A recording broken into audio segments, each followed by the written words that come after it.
Good evening from Rocky Mountain PBS. I'm Cynthia Hessin. This is Colorado State of Mind. Tonight, Colorado is a pioneer once again, becoming one of 2 states in the nation to expand into a whole new industry in agriculture and culture. First came medical marijuana, and now that chain of cultivation, supply, distribution, and sales will grow to become a major chunk of revenue. Governor John Hickenlooper this week signed several new laws, putting more of a framework around the decision made by Colorado voters last November to legalize recreational use by adults. The video inventory control system called for in the first place, keeping watch from seed to sale, has only been partially effective for medical marijuana, but one thing we may decide in November is to put more money into enforcement. That's one of the things the legislature has been talking about in the last few weeks. So tonight, to help us walk through some other points of how this new law is being crafted and the consequences of each part of it, we have Mason Tvert, who we met during the legalization campaign last year. He's a proponent of Amendment 64. Also, Sam Kamin of DU Law School. He says he's from Berkeley and he's an expert on marijuana. He's been called on for interpretation recently. We have State Representative Brian DelGrosso with us, a Loveland Republican who can give us the inside the legislature view from the last few weeks. And then reporter Peter Marcus of the Colorado Statesman, who has kept careful track of how it is all rolling out. Welcome to you all. It's a great chance to talk with you. Let's run down first the part that will protect children in these laws and regulations. How do we know it's not going to be a health hazard to people who don't have an adult brain in that development? Anyone? Well, I think for child protection, some of the stuff we put in there was child-proof packaging. As far as when that's packaged, it has to be in child-proof packaging. We also did stricter labeling requirements as far as when we see edibles, is this actually a real brownie or is it one that is an infused product? And then some marketing protections as far as to where you can't market to children. So we tried to put some of those protections in there for children. So somewhat similar to cigarettes and maybe even sugary foods. I mean, in terms of what you're trying to let anyone who can read know about the outside of it. Yeah, we also, from the very beginning, the point of this initiative was to take marijuana sales out of the underground market.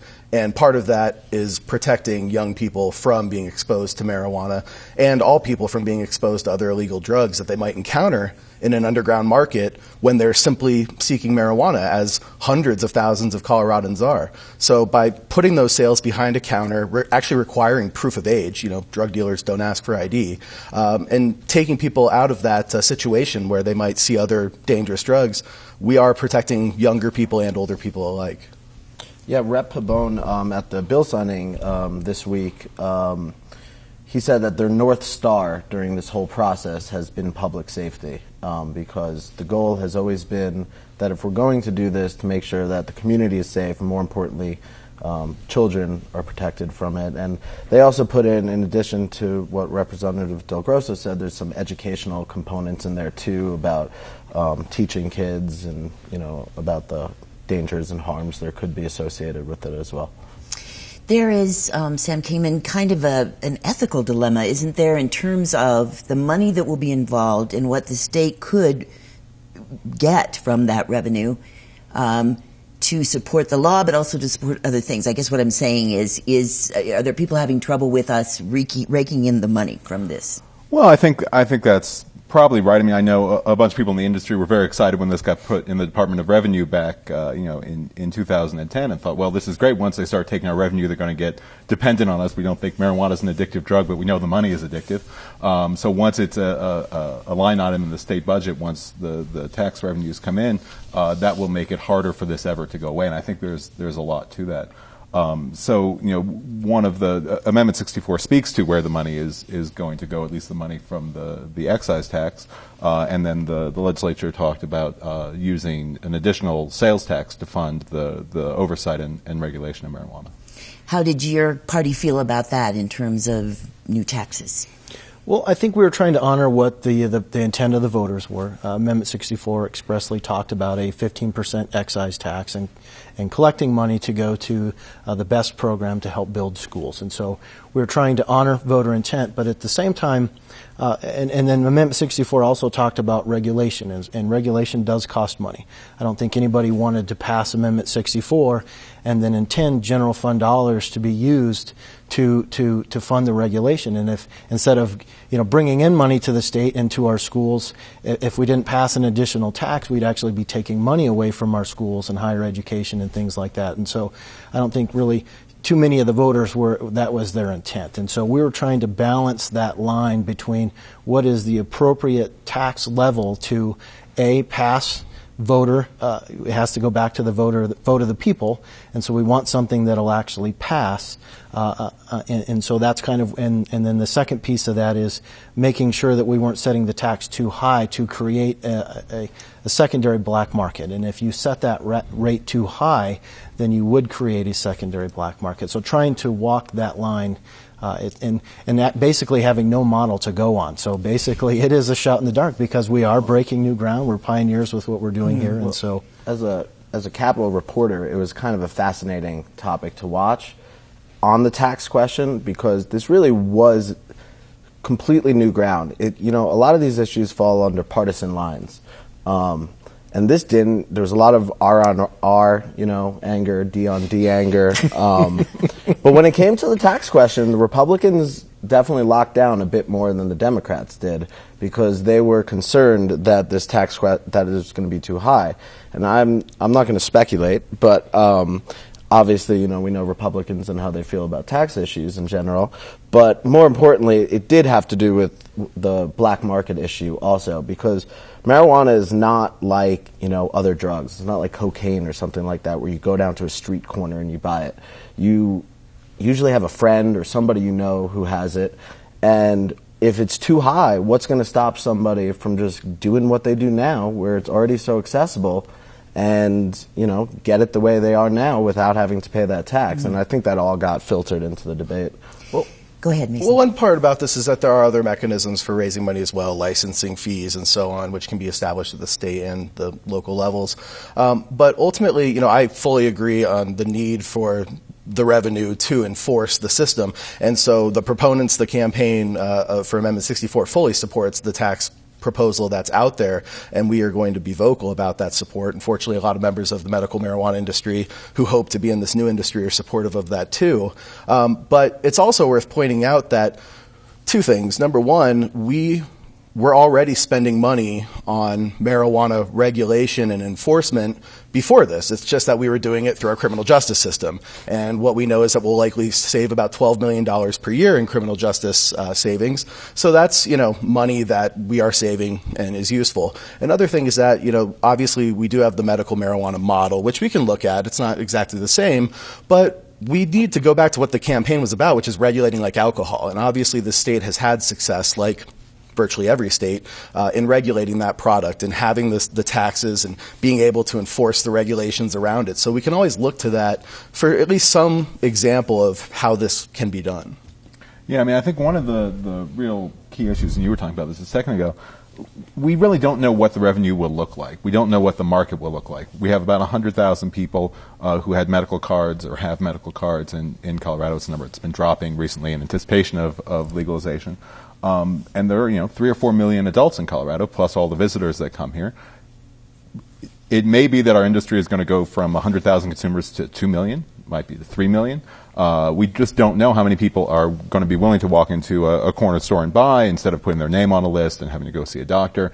So trying to sort of get that exact right tax rate where we get the revenue and we don't push things into the black market, I think is really complicated. And it's something that clearly is going to have to be revisited. We're going to have to look at what happens in the first year and then come back and see, get the balance just right. Yeah, and I think it's important to also note that the legislator can ratchet that tax down also over time. They absolutely can revisit it. This is or increase it. It's up to 15. Yeah, right. Or increase it, and so this is far from over. I feel like as far as the debate goes. Yeah, just to back to Mason's point. So the voters will be asked to approve a 15% tax, sales tax, excise tax, that can be lowered by the legislature. But once we didn't want to be in a situation where we didn't have a high enough ceiling, right, where it could be scaled down. So there's an excise tax and a sales tax. And a sales tax on top of the regular state sales tax and local sales taxes. So, and that excise tax can be increased beyond 15. Right now it's capped, and the reason that we included a cap in the initiative is because, as the representative was talking about, we didn't want to right out of the gate have a huge excise tax that would result in the legal market not being able to get a foothold and allowing the illegal market to continue to flourish because of the lack of competition. Let me jump back in about this black market. So there's the thing about keeping the tax point low. There's also something about people who don't live here. This is aimed at not having cartels like they have in Mexico, right? Yeah, I think that was obviously one of the goals. I mean, that was certainly Representative Dan Pabon's his inspiration for pushing so hard for this legislation was that he really did feel that this could cut back on cartels. You mentioned tourists, the potential for that. They'll be allowed to come and buy up to a quarter ounce of marijuana. Coloradans are allowed to buy up to an ounce. And I've actually this week been sort of calling around to various different tourism associations, hotel and lodging, conventions, things like that. And they're not quite ready to talk about what sort vending machines in the halls. Yeah, they're not quite ready to talk about what sort of a tourism impact it could have because, and Governor Hickenlooper said it this week also at the bill signing, he talked about potential for job creation, tourism boom. However, what does it say about the brand of the state? So when talking to tourism folks, they're saying, yeah, you might have, some folks who want to come to Colorado to lie in City Park and smoke a joint.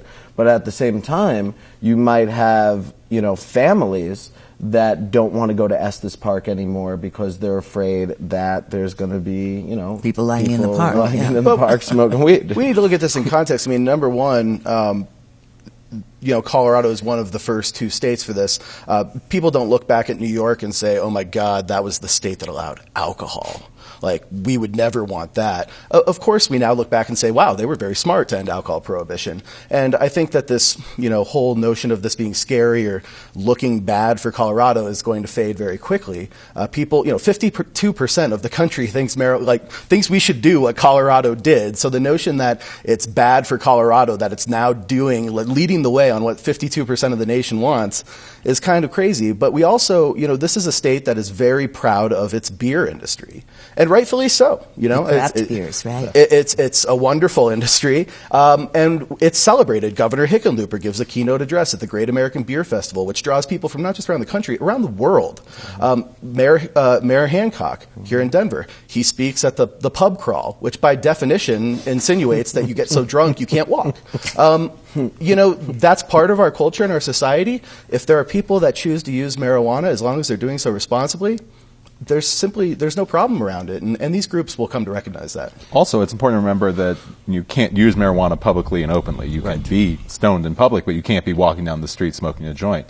So the concern about the visuals. But there's a perception. There's a perception, but I think in the same way you can't be lying in a park drinking a bottle of beer. Of course. You're not going to be able to be smoking your joint.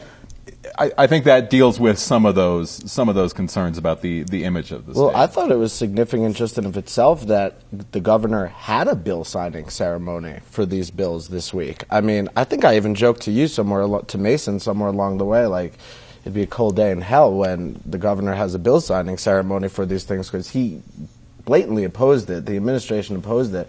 But I think it kind of speaks to how far we've come on the conversation itself that we can have lawmakers and state officials at a bill signing ceremony proud of the work that they did implementing legalization of marijuana. And it also applies to marijuana. Also applies to the Clean Air Act. Mm-hmm. So you can't smoke it in bars, restaurants, clubs. So that is one other thing that you won't have to worry about going to a restaurant and be exposed to that if you don't want to be. But then also to your original question about the cartels and stuff, there's also residency requirements just to work at a retail or a grow facility, to own a retail or grow facility, and then also just to invest. And so even if you're an outside investor, there are some residency requirements that you also have to meet. And even more than that, just to follow on that, for the first several months, only people who currently have licenses will be able to apply for who have medical licenses will be able to apply for 9 months. 9 months. Right. So that's a big deal. That means that not just are we not going to be dealing with out-of-state people and not dealing with cartels, but we're just going to be dealing with people at the Department of Revenue and the Marijuana Enforcement Division already know, already regulate, already have a relationship Which with. I don't think the representative was a big fan of, if I remember, either. Giving a head start to the medical places, because it is a free market kind of concept, and if you... So you didn't like that, is right? Well, I wasn't a big fan of the vertical integration and giving those that are already in existence a head start. I mean, I'm a small business owner, and I'd love to be able to go into a community and say, I'm going to start my business, and I can have no competition for 9 months or a year, and that gives you a foothold in the community with all your clientele, everything else, and basically pushes everybody else out. And so I try to look at that as more of a free market, and hey, if we're going to say if this is free market, if this is Colorado, this is where we stand, why should we give certain businesses preferential treatment over others? Which is also why I thought it was such a fascinating debate to watch in the legislature, because you have this thing that just a few years ago people didn't even want to talk about. You didn't even want to talk about legalizing marijuana in the legislature. And then once it happened, similar philosophical arguments came into place on free market and competition and tax questions and all of that, and it just quickly morphed into not just a pot topic, but into politics and philosophy and ideology surrounding these things. And one thing I should point out, and this, with regards to what the representative said about competition and about the free market, one of the real wild cards here that I think sometimes gets lost is that this is new, and so it is treated differently. Generally speaking, when it comes to an existing industry, I would agree that what you said, there shouldn't be a leg up for certain players in the game, but we've got to remember that this is a brand new industry, and so easing into that from where we are might require some different treatment. That'll change down the line, but we just need to keep in mind, as we keep talking about that, how this is so new and how we need to make sure it works, we need to start by easing into it. We need to ensure the federal government is comfortable with how we're doing this, and I think that we did strike an appropriate balance there where we can move from what's been proposed initially, 9 months of this system, to the point where then it can be treated more like a regular industry. Yeah, I mean, to follow up on that, I was on the Amendment 64 task force, and one of the things I really said a lot is we really have to sort of walk this line between these two extremes. One of which is full implementation of Amendment 64, right? We know how to do that. It's relatively clear. We just had to fill in the gaps. The other is the specter of federal enforcement, right? We've gone, whatever it is, 15 minutes here. No one has talked about the fact that I was getting to it. Good. That manufacture, distribution of marijuana is still a felony under federal law. That people are still across the country being put into prison for doing the thing that Coloradans have just legalized. So we had to say, okay, voters wanted this, asked for this, approved this, and these are the things that we think will really upset the federal government. So in trying to sort of suggest to the legislature some ideas, we were really trying to walk that balance between full implementation and something that we think would bring the ire of the federal government. We really wanted to avoid that. So what's one example of something that you thought the federal government would like better than the opposite? So I take one example. A bunch of public health groups said, we should have the equivalent of ABC stores, where in a number of states alcohol is sold only at the retail level by the state. And that takes the profit motive out, that takes aggressive advertising out, it lets the state reap all the profits, not just the taxes. Lots of, and they said there were better public health outcomes in those states than there were when it was privately done. Lots to recommend it. The task force recommended against it, and the legislature seemed to agree, in large part because I think it would really point out the stark contrast between how this is treated in Colorado and how it's treated under federal law. Federal law still sees the manufacture and distribution of marijuana as a serious felony. Imagine if the state were telling its officers, your job now is to distribute and manufacture marijuana. It would. Yeah, that would be pretty. Aurora wanted to do it. That was what Aurora was pushing for, and then ultimately in the legislation that came out, they prohibited local governments from being able to do that. But yeah, it was already in the works. And it might be a great idea. It wasn't probably what the voters voted for with Amendment 64, but B, it would really draw to a head the contrast between state and federal law, that it would be for the state to tell its employees, your job is to violate federal law, it wouldn't fly. But the AG's office is still viewing this as a nightmare because they have no idea, or at least they say they have no idea. I mean, as far as we know, there has been no word from the federal government to this point as to how they're going to react. So, I mean, I know folks in the AG's office who don't even really know how to proceed. They'll have to defend the state. The Department of Justice is a little tied up. I was just going to say, Eric Holder, a little busy. But the thing is when this passed, I, like most people, was wondering, okay, well, what's the federal government going to say? Mm-hmm. And I suppose that if they had a very strong position, a line that can't be crossed, this is never going to be allowed, they'd have immediately said that.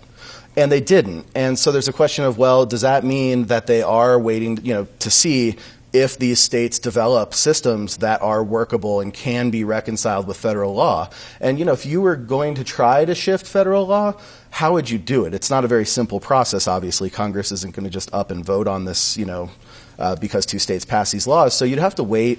You have to see what these states are actually creating to know if you can be against them or not. And then you need to figure out how you're going to work this in. And so that's why there was discussion between the heads of our state and Washington with the federal government in advance to just find out their priorities and to work around those two, the two big priorities, prevent interstate trafficking and protect youth. And so the system that was created here was very much geared around that so that we can respect the will of state voters without undermining legitimate federal interests. And I think we've done that, and hopefully the federal government is now going to work with our states to implement this. Because I think if we don't have that strong regulatory model, then Colorado will become the cultivation center for the country. And then if they see a lot of this moving out to the other states, I think that is where we potential risk lawsuits from other states around us saying, look, we're allowing this to come into our states, and now it's being a burden for us, and so we risk lawsuits from other states. But then also, I think, without strong regulatory framework, then you will see that's where the federal government's going to step in. Right. I mean, Mason, you talked about drawing a red line. Attorney General Holder did draw that red line in 2010 in California, right? He said to the voters of California, if you pass sort of a precursor to Amendment 64, that'll be war, right? That will bring the ire of the federal government against the industry in California. We didn't hear that in 2012. We didn't hear it in Washington. We didn't hear it here. We didn't hear it in Oregon where it failed. The reaction this time around has been really different. And I think, at least in Colorado, part of that is because we had some experience regulating medical marijuana. We had sort of the most robust regulatory regime for medical marijuana in the country. And I think we got more of the benefit of the doubt from the federal government for that reason. The federal government, when it comes to their actions, they always talk about it. They can only do so much. They have to prioritize. So they've largely refrained from interfering in Colorado, Arizona, New Jersey, Rhode Island. These are all states that have state-regulated, licensed businesses that are operating. They have conducted raids and gotten very involved in California and Montana and Oregon, where they don't have these types of systems. And in those states, they are trying very hard, both members of the industry as well as legislators, to create these systems, to follow what Colorado did, so that they can get the federal government out of this process. We're running short on time, but Peter, there were two attempts along the way here to kind of just reverse this whole thing. Put a clause in that says we're going to repeal it. Yeah, Senate leadership, John Morse and Bill Cadman, at the very last minute, and I can't point that out enough, they ran a effort to put a repeal. They'll get mad at me for saying repeal, because what they wanted to do was not repeal Amendment 64. They wanted to make it so that it would prohibit the retail centers from opening if the tax question failed, because their fear was that if there wasn't enough money to regulate this, then we really can't have retail shops. I think what really got people's attention was that this bill was pushed at the last minute of the legislature. It was literally introduced and assigned to committee on the exact same night. Lobbyists from both sides, I watched them run from the chamber upstairs to the committee rooms to testify. Citizens didn't have the opportunity to get to the Capitol to testify because it had been moved so quickly. And ultimately, it caused ire within the parties themselves, and they caucused and decided this is too much, and they Let's be clear, though. You said you don't want to upset those elected officials because they didn't want to repeal. They wanted, they did want to repeal. John Morris is a former police officer. Kudos to him for his service, but he has been opposed to, in any way, changing our marijuana policies. Right? Yeah. And so he, from the very beginning of this, when we were getting the Blue Book drafted, he tried to blow up this initiative. They stripped the Blue Book of language that was critical. They got highly criticized by the Denver Post and others. He then pulled these shenanigans. And, this is stuff that we've been dealing with for years. And this is why we did a constitutional amendment instead of a statutory initiative, is because we simply didn't trust that the legislature would follow through on this. So, this was an effort to have an end-around repeal. A lot of these same groups that are saying we absolutely have to have a tax on this, otherwise we should repeal the initiative, they wouldn't say whether they would oppose the taxes if the repeal was on the ballot. So in other words, they're saying we need to have a tax measure on the ballot. If it doesn't pass, it's so important that it passed that we should repeal it if it doesn't. Yet they would oppose that tax measure to repeal it. All right, this is just great background for all of us to understand about where this is headed. I can tell we'll probably have to do more before these 9 months come up again. But for now, that is Colorado State of Mind for this weekend. You may see it again or any of our programs at video.rmpbs.org. Thank you now to Mason Tvert and Representative Brian DelGrosso, and also thanks to Sam Kamin and Peter Marcus for their insights tonight. Next week, join us when we introduce you to a new role model for men of Colorado. His name is Dr. Rich Mahogany, and he is gaining quite an audience with his online advice in man therapy. Pretty funny guy, pretty serious mission, and we will talk about it next week. Hope you'll join us then. Thank you for tuning in tonight. I'm Cynthia Hessin. Good night. What was the lawsuit that was filed? We never got to that. Oh, yeah. It's just a First Amendment lawsuit. They basically created a law that says any publication, magazine, High Times magazine, Westword, the Denver Post, that runs advertising for marijuana businesses, needs to be treated like pornography, essentially, put behind the counter. Yeah, and a lot of these publications, porn because of that. And a lot of these publications, like for example Westword, they're free.